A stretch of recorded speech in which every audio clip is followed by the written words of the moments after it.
My next guest is someone whose life and career are defined by a brilliant ability to connect the dots backward. As the son of immigrant parents, he overcame a challenging high school transition and went from being told that he might not graduate at all to building a career defined by innovation, service, and entrepreneurship. He is a true professional chameleon, having launched early YouTube marketing campaigns, run an AR design agency, worked in high-level political campaign finance, and even founded an education startup to help students conquer math anxiety. But his impact doesn't stop in the private sector. As a dedicated humanitarian, he has led global efforts with Rotary International, co-founded a massive nonprofit training for the next generation of philanthropists, and helped build critical refugee housing and medical transportation during the war in Ukraine. Today, he is the founder of Airlight, a guided AI-driven platform that helps people tackle estate planning and document what truly matters before it's too late. Listeners, please welcome to the Due to Expire podcast, a creator, a humanitarian, an investor in human potential, Mr. Jermaine Ee. Now, let's grow.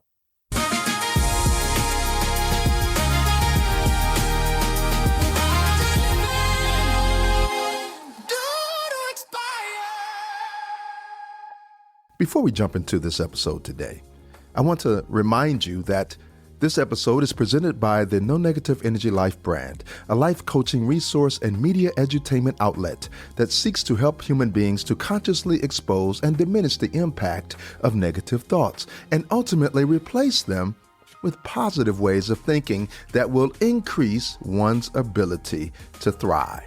Check us out at nonegative.energy. That's no negative, all one phrase, .energy. Jermaine, welcome to the Due to Expire podcast. How are you doing today, my friend? Very good. Very, very good. All right, good. We're excited to have you on this podcast today. The listeners, I know, will be just uplifted by the things that you have to say and also educated. And that's what we want. We want our listeners to really grasp just all areas of life and giving them an opportunity to know the urgency of doing what you need to do, when you need to do it, and how you need to do it. You are an example of a person who's really making a difference. So to inform our listeners, where are you right now? Well, right now I'm in the country of Albania. So Wow. It's a Saturday evening for us right here when we're recording.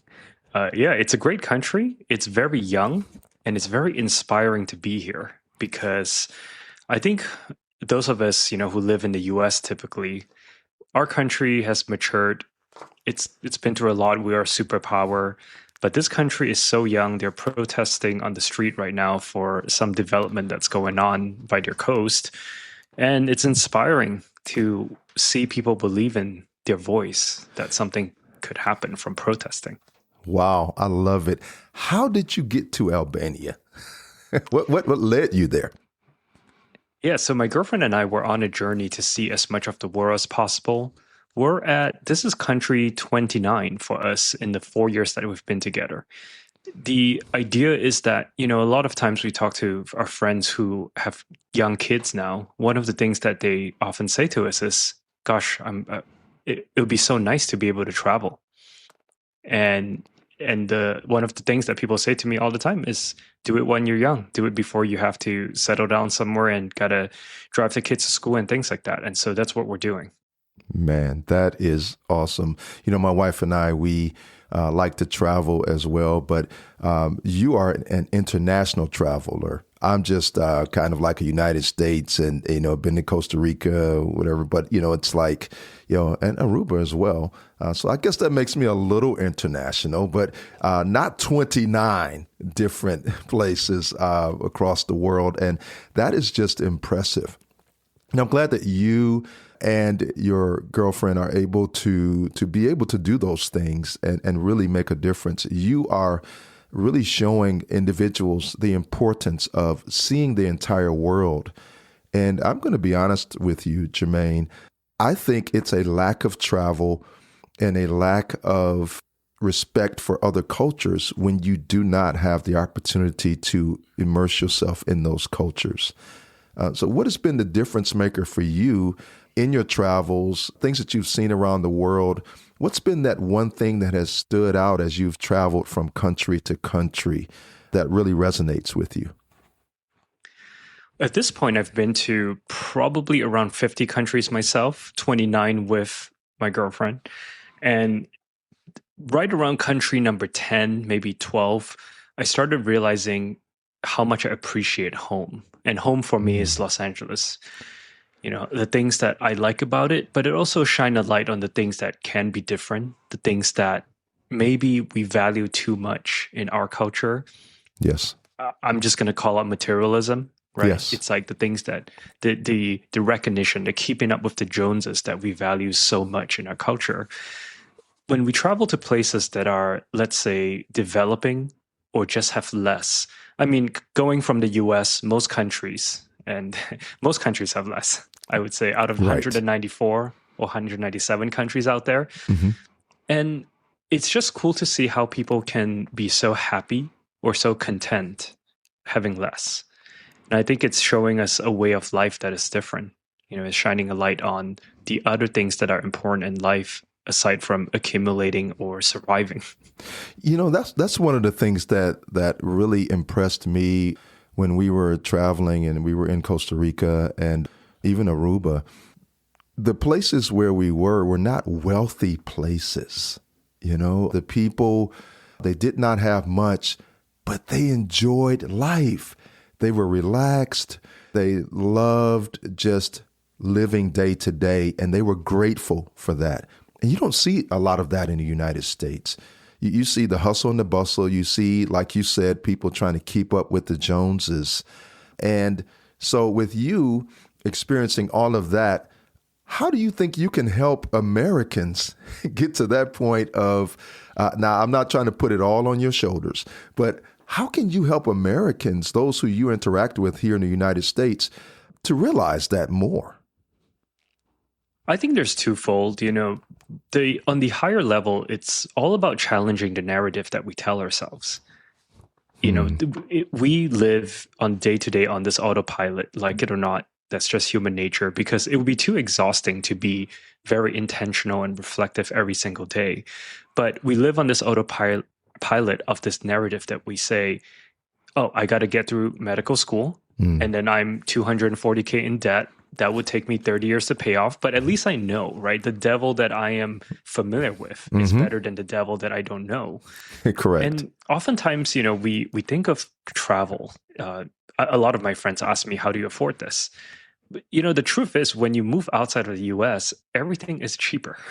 Just yes, by stepping it is. out of the country, right? So the life that, you know, I actually last weekend, we went to this national park. We stayed in a guest house, and it was overlooking this gorgeous mountains. If you don't know where it is, it looks like Switzerland.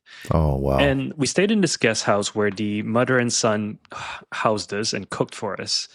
And it was $80 per night. $80 per night. $80 per night.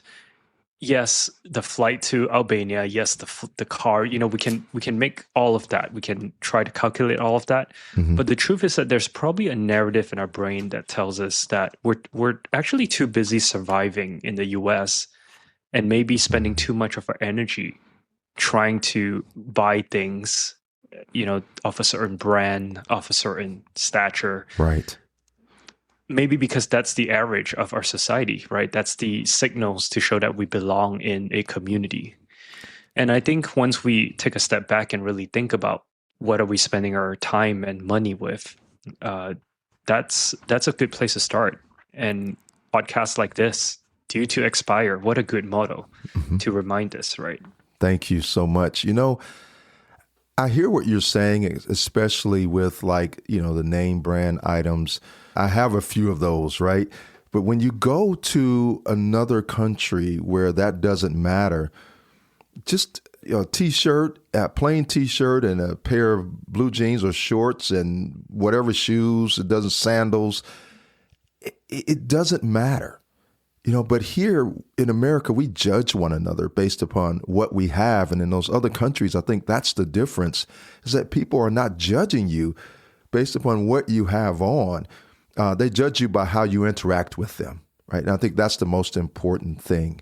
While we, I guess, try to end this travel segment, what's the thing that you found to be, in your eyes, that one thing that really helps people in those countries when they see Americans come over, and I don't know if you've been considered to be an American traveling to those countries, and when they see you as an American, how were you greeted or how were you received in going to those different countries as an American, so to speak? Well, I've got the benefit of playing whatever side I want. So typically when I arrive someplace, people assume I'm a Chinese tourist because I am ethnically Chinese. Okay. Right. And then they realize I'm American. I'm not sure what assumptions they have, but typically when they realize I'm a Asian American from California, they assume I'm rich. They assume I work in tech, which they would be right. And because there's not many people that come to Albania. And so people assume I'm well-traveled and they would all be right. And of course, these assumptions it depends on who you're talking to. And I totally get it. Even to my friends many of them are golden handcuffed to a job, right? Because I'm 34 now. So we've been out of university for 12 years or so. And many of them are VPs at companies and they have a very high income, but their expense is also extremely high. Yes. And, they often look at my life and either it looks like I have a trust fund, which I don't, or that somehow I've got a lot of Bitcoin, which I don't. Right? So, and I understand why these assumptions happen. It's because I think our brains are not really wired to handle social media. We're not wired to handle only looking at people's highlights all the time. Right. And I even want to take it back a step a little bit. I think the US is not the only culture who really cares about brands and association to luxury. The Asian culture is probably the worst at it. Right? Wow. You look at this movie like Crazy Rich Asian. Right. It's all about luxury. But I think the difference is for many countries, there is a feeling of I am in my social economic level, and there isn't. I think the US is the only place where it feels like anything is possible. Where if I worked hard enough, where if I, go to a better university, be in the right room at the right time and hustled harder, that it's possible to move up socioeconomic societies, which is a beautiful thing about the US, but it drives us crazy, right? Correct. It causes a lot of anxiety. And perhaps the helplessness of a lot of these other countries, when I went to India, in India, no matter how hard you work, you're kind of bounded by the socioeconomic standards that your family's given you. Okay. Yes, there are exceptions. There's 1.7 billion people in India. There are exceptions. Yes. But for the most part, people don't believe that they're able to break through. And so because of that belief, people generally learn how to be content. And I'm not sure if that's a bad thing. That maybe not a bad thing. Maybe it's a bad thing from our lens of being Americans, but being content. All my friends in Mexico are very content. Yes. Well, you built up a relentlessness, if I can say that, as we go back maybe to, your pre-college days, university days, to high school. At age 15, you were told that you probably would not graduate. And I know that had to be something that set you back for a moment, but ultimately you began to grind and hustle at that point. It seems like you really began to say, well, you know what? I'm not going to let those words hold me back. So how did you actually feel when you heard those words, and what things did you do to kind of turn that whole idea around that, you wouldn't graduate, you would be less than, and you weren't going to make anything of yourself in life? So I was such a bad student that I moved 3 high schools because I Hmm. just could not focus in school. I just didn't understand why the size of Saturn was important. Like we're Me learning too. all these things. I just could not rationalize to myself why I should pay attention in school. So because of that, by the time I was a junior, so the third year in high school, it was October. I went into my counselor's office and I was in it wasn't geometry. It was informal geometry. No, Right. okay. I am 4 years behind in math and I Wow. am 2 years behind in English. And my counselor said, hey, look, to go to university, you need to have 4 years of English literature. You need to have all these requirements, and I didn't have half of them. And and she basically said, hey, look, you'd be lucky if you get into community college or if you can even graduate high school. And it's just the truth.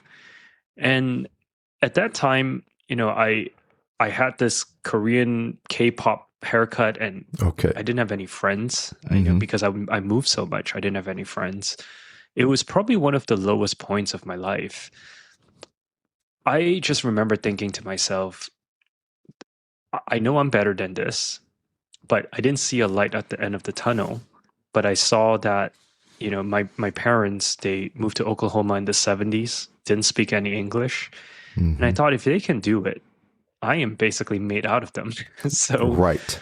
I just got to give it a shot. And lucky enough, things got better.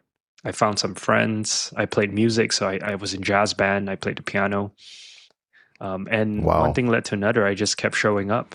It wasn't a big revelation at all. It was just, as the late great Kobe Bryant said, just keep showing up every day and keep shooting those free throws. Keep showing up. I love that. Keep showing up. And so, as you showed up every single day and you did what you did, that led you to a career that kind of, zigzagged from several places. But, you've been a pioneer of YouTube marketing, Snapchat, all these things, to political campaign finance. I mean, this is like a broad spectrum of things that you have done and experienced. And you've seen firsthand how talent and how money and how trust all intersect via those areas. In hindsight, when you look back, how did these different worlds that you were involved in prepare you for the deeply personal work that you're doing now? Because you're doing something very personal, and I want to get to that in a moment, but I want to hear, how did all of these career paths sort of lead you to where you are now? I spent all of my first 20 years of my life, maybe 25 years of my life, trying to understand how the world works. So, what you mentioned there, I started a creative agency. We worked on augmented reality ads. It was just me being curious about Hmm. how do ads show up on a homepage? Where do things come from? Who wrote that tagline that is so cool? Right. And then when the 2016 election happened, I thought, it seems like the world really lacked empathy. And I wanted to know how politics worked. Hmm. And I cold emailed a bunch of people. I found out that there was a state treasurer of California at the time. He was the treasurer that looked like me. He was a Asian American immigrant. Started off, Hmm. he started off even more humble beginnings. He started off where my parents started, which he was I think he was washing dishes in, I want to say Denny's, but I may be confusing this with Jensen Huang's story of Okay. Nvidia. But he was definitely washing dishes in, I believe, South Florida. And one thing led to another. He became the treasurer of the world's sixth largest economy at the time. And his Wow. story was so inspiring to me that I wanted to get close to him. And I showed up to many places. He had fundraisers and rallies and things like that. And I ended up landing a job with his campaign. And as I kind of look back at my journey, the first half of it was to understand the world. And the Mhm. second half of it was to know thyself, to Mm. understand what matters to me. And now I think I'm in the third half or third of it, which is in the finite time that I have here, based on everything I know about myself and how the world works, what do I want to spend my time doing? Mm. That's And as big. as you kind of alluded to, I am doing, I think, what my life is. Everything I'm building with Airlight is a representation of what I believe in this world. And it's a great feeling. It Mm. makes the tough days easier. When we have 5 days in a row where there's no signups, it makes it easier to have a mission. I'm impressed by what you just said. And you mentioned Airlight, which is kind of where I want to go next, to talk a little bit about airlight.com, which is a guided wheel making platform for those listeners out there who are wondering what we're talking about. And I'm going to have Jermaine to explain that a little bit. But you built this basically in honor of your mother, who unfortunately passed away in, I believe, 2024, right? 25 August, 25. so Okay. 10 months ago. 10 months ago. Okay. And so it really evolved from your standpoint, from a raw and honest conversation with your parents about, what did they want to leave behind? Why do you think so many families have trouble having these types of conversations? And I'm so glad you did with your parents, because look at what it led to. But where are the obstacles when it comes to this end of life talk, this setting things up for the future for those who will be left behind after you leave this earth? Tell us a little bit more about that. When I started this, I thought that rich people had wills and had estate plans, and poor people didn't. Mm. That was my hypothesis. As I got to know my users more, I realized, this conversation is complex. Mm. For my mom, it was mainly the belief that people who look like her didn't have estate plans. And what do I mean by that? An immigrant, a person of color, Mm-hmm. a person whose English is not her first language, who's still insecure about having 4 kids and going back to the workforce. Right. So she just never thought of this topic of estate planning as something that applied to her. Wow. And when I realized that, what does that mean in a day to day? It showed up in the anxiety around retirement, Mm-hmm. but in more simpler terms, it showed up as the fear of dying or running out of money before dying. Yeah. Right. And if that fear is lingering in the back of your mind, how could you possibly live your life to the fullest? Correct. And so as her oldest son, and she's very lucky. She's got 4 kids who really care about her.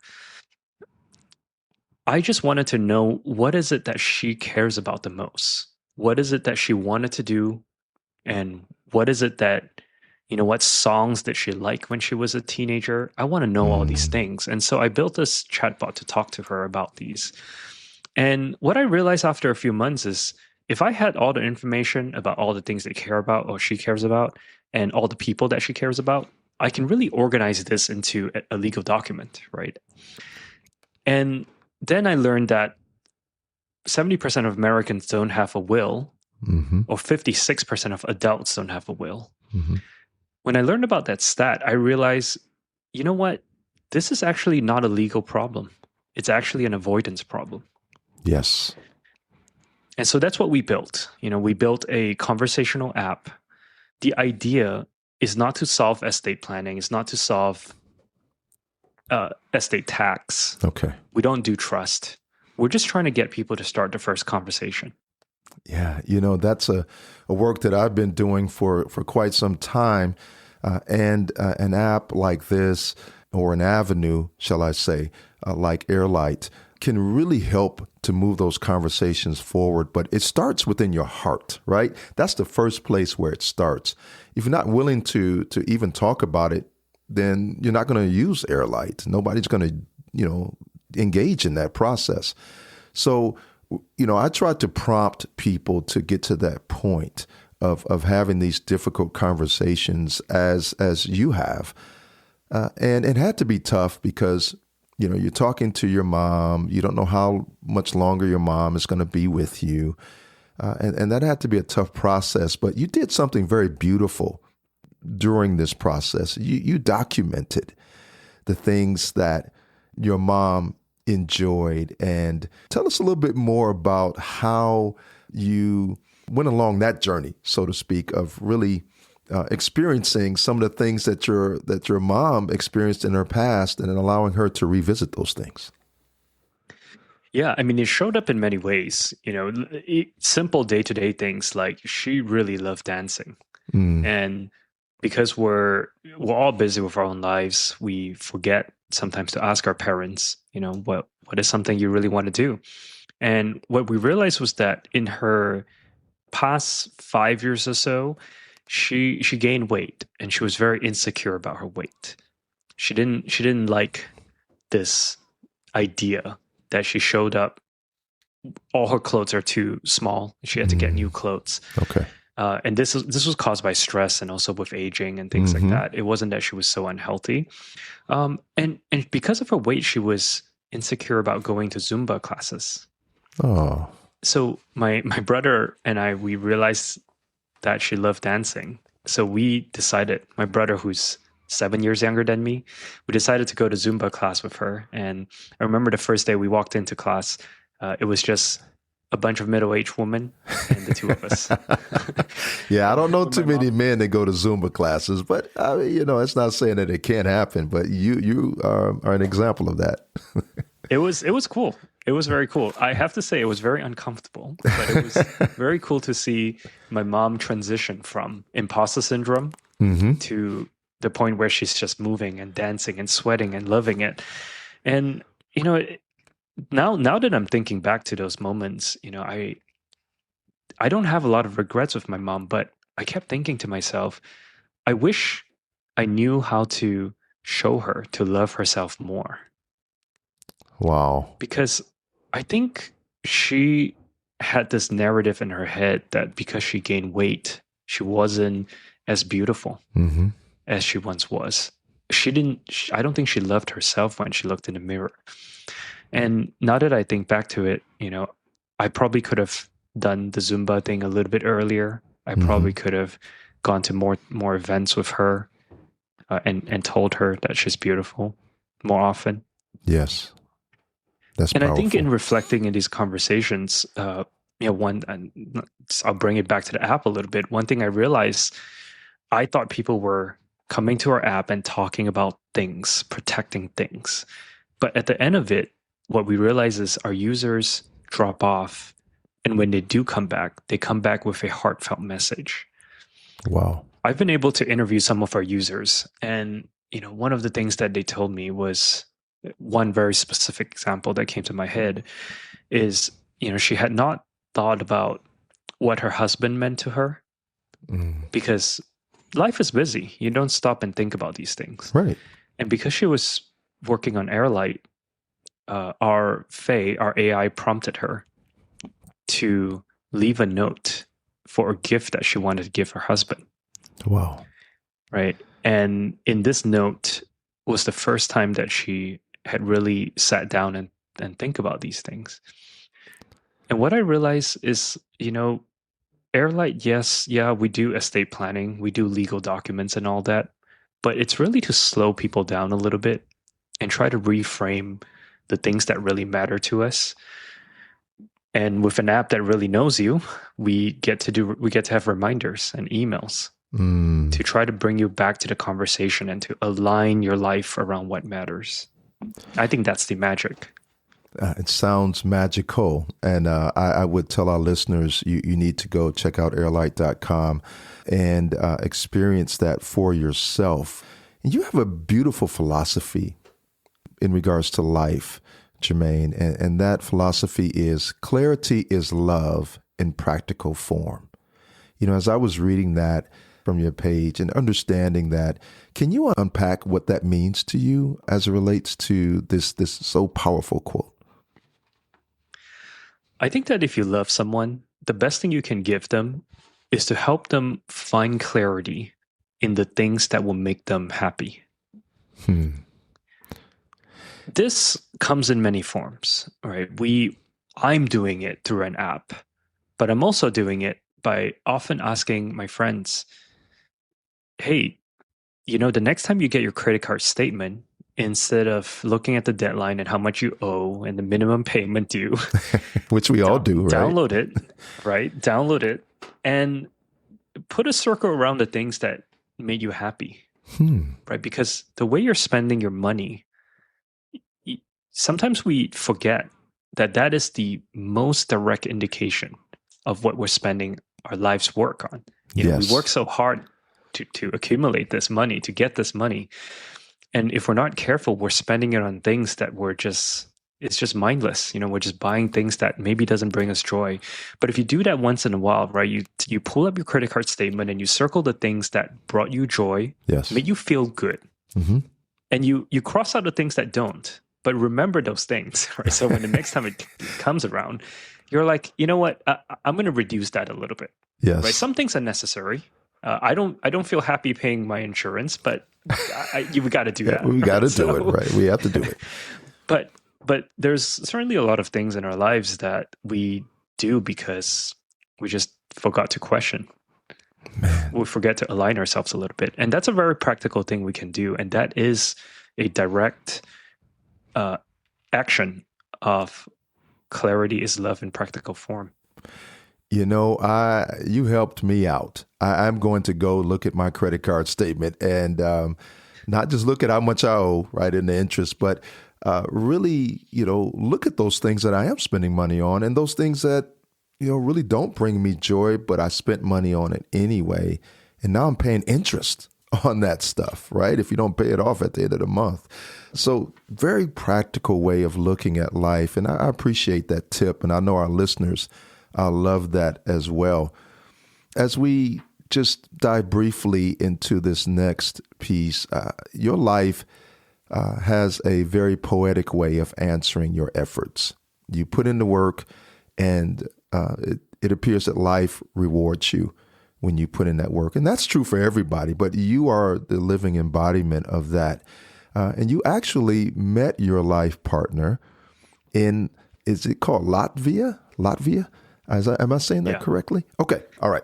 I'm working on this. I'm working on my international language here. But you were speaking on a panel about humanitarian aid to Ukraine.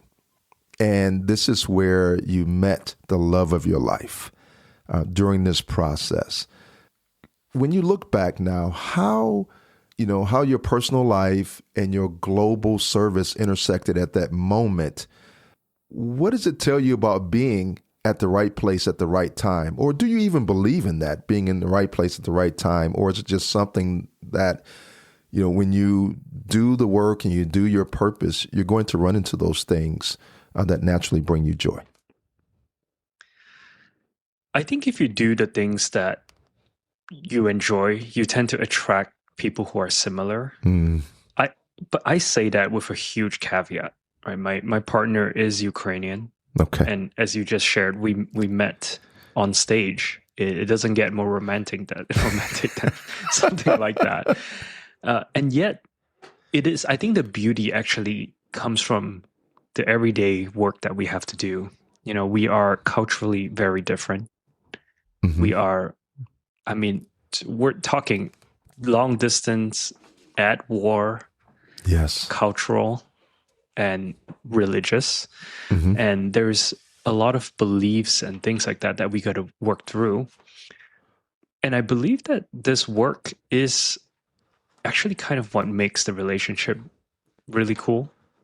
Is that we have to question ourselves. And early in a relationship, she would ask me, why do you do things this way? And I say, well, that's how my family did it. But we never question these things, right? Okay. And I think she brings her set of beliefs and habits into the relationship as well. And now we get to pick and choose and figure out what works for us and what's serving us. But I think it's a beautiful thing. It is in many ways.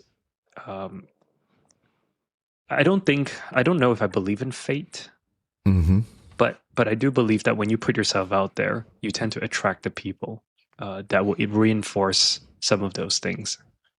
whether it's relationship or work or religion or anything. Right. Now, this begs the question, how did you get involved in the Ukraine war situation? I mean, you helped with medical transportation, you helped with refugee housing. How did you even get involved in that? Yeah, when I was 22 years old, 21 years old, I got involved with Rotary International. Okay. So one of the world's oldest nonprofit. It's actually right by Detroit. It's in Chicago. Mm-hmm. It's in Evanston, actually, not in Chicago. And they are, this huge organization that have their hands in all sorts of things. And uh, the biggest benefit that I got out of Rotary as a 22-year-old guy is I got to hang out with folks who are very successful, but much older than I am. Okay. And what I realized in these conversations is that they, despite being successful, have regrets. And I listen to these regrets because I listen to the stories of their life and the things that they found joy in and the things that they wish they did differently. And that informed a lot of how I live my life. Right? A lot of times people get to the end of their life and what they regret are just not being true to themselves or Yes. not being courageous enough to do what they want to do. And with a lot of successful, mostly men, but some women in Rotary, it's typically the trade-offs, the opportunity cost of life, is that maybe they've worked too hard and they've neglected their families. And it really helped me align. But going back to your question, I have a lot of random skill sets. I speak a lot of languages, Okay. and one of the skill sets that I have is I understand how customs and logistics work across border. Okay. So when the Ukraine war, the full-scale invasion of 2022 happened, I was approached by some guys in Italy and Switzerland who wanted to transport medicine to Poland. Mm-hmm. And then by extension into Ukraine. And so through my custom broker relationships, I've helped them work out ways that are, like emergency clauses Yes. that are able to exempt some of these things and streamline some of these things. So I would say right place, right time, as well as also I had a little bit of free time and I was just interested in crisis and seeing how I can help.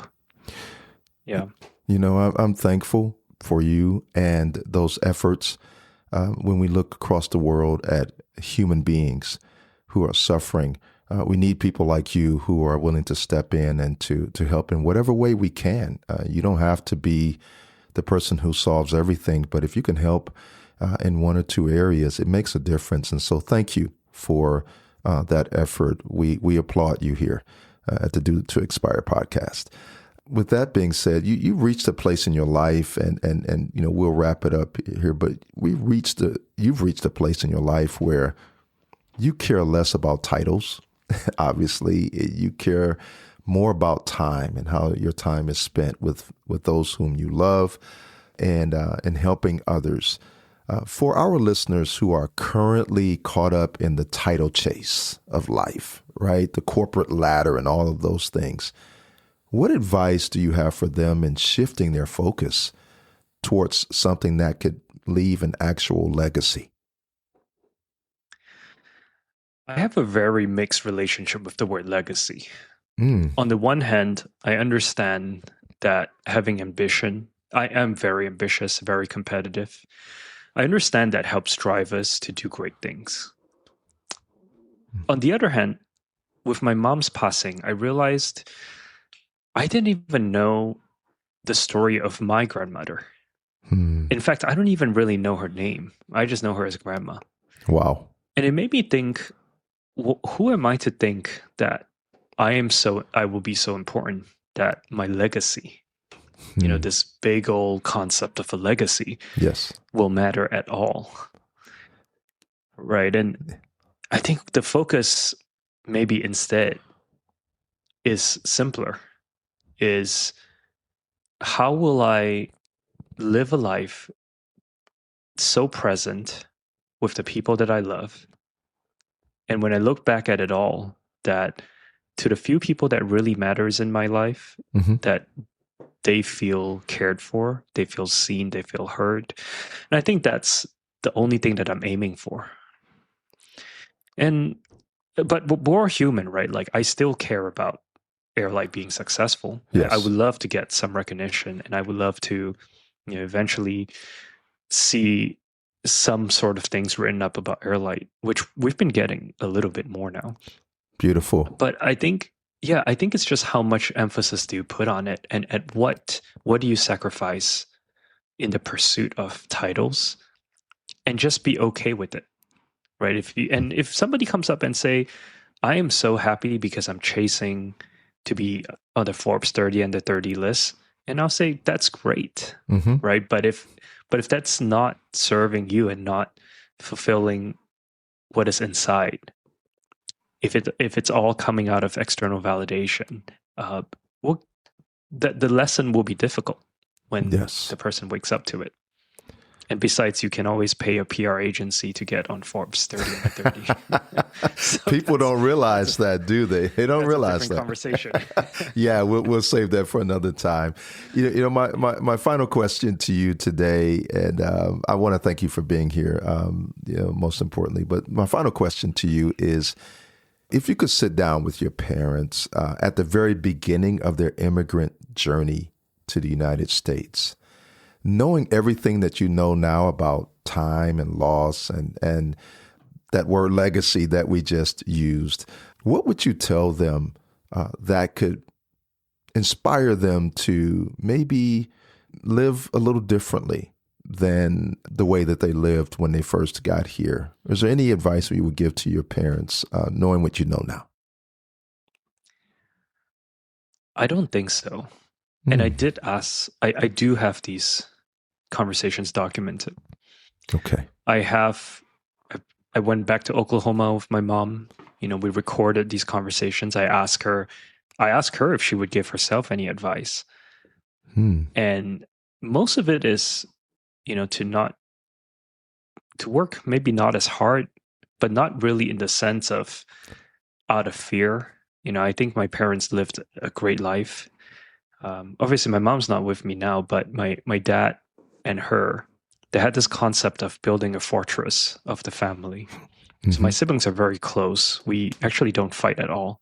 And we kind of know each other pretty well. That's beautiful. Let me tell you that. Let me just stop you right there. That is beautiful. And to hear, siblings that just really get along, I think that a lot of that credit has to go to your parents, for that. Absolutely. And I think that's the thing that I didn't really understand. We didn't have much growing up. We were not rich. In fact, my parents, started very humbly. My dad worked at a funeral home as his first job in Oklahoma. So I remember that. And the fact that they made us feel like as long as we had each other, that we can always come home, that the home was the safe place without judgment. I think that was so magical. And I didn't really realize how lucky I was to have it. But now that I'm looking at, becoming a dad someday, I reflect on a lot of these, and I think about, what are the lessons I want to carry forward, as well as also some of the things I don't want to carry forward. But I think for as I'm saying this now, I think for my mom, it was always to love herself more. Yeah. And perhaps that is what the answer to your question would be. Wow. Well, there's no place like home. I think we can pull that out of that too as well. And I'm grateful for your parents for raising a family and raising children who are making a difference and impacting the world. And we appreciate that. So, Jermaine, thank you for being a part of the Due to Expire podcast today. And we can't wait to hear more. And we can't wait to hear what's next. How can people who are interested in what you're doing find out more about you? Well, I like to say that I have a one-of-one name. I'm named after Jermaine Jackson. Wow. My parents love the Jackson 5. And well, I'm sure, did your dad see the movie? Did he see the Michael movie? Yep. Okay. Yep. So I feel this kinship to Jafar Jackson. Not that we're any. I love it because that's Jermaine's son, right? You're right. Exactly. Yep. Yes. So they named me after Jermaine Jackson because they thought their firstborn American son. They wanted to give him the most American name they can think of. And in the late 80s, it was the Jackson 5. That was nothing more American than Jackson 5 to them. Correct. They had no idea that Jermaine was I think 99% black name. Yeah. Right? So I've lived all my life with a black name, and I only found out maybe when I was 17. So I love it. But I do have a one-of-one name, so I'm pretty easily found online. If you just Google Jermaine, my last name is spelled E-E. Yes. And so, all right, well, that's fine. You heard that. Google him online, search out Jermaine E-E. I don't know if we have any moves or vocals like Jermaine, but we'd be interested to see those as well. But anyway, I want to thank you for joining me, and I want to thank our listeners for joining us on this journey today on this podcast, this incredible experience and this great interview with a person who is really making a difference from a humble standpoint. And so we appreciate you, Jermaine, and all the work that you're doing. And may you be blessed as you continue to make a difference in this world. Thank you. Thanks for having me on. All right. We appreciate you. And to our listeners, that's it for today. I'm your host, Corey Kennard.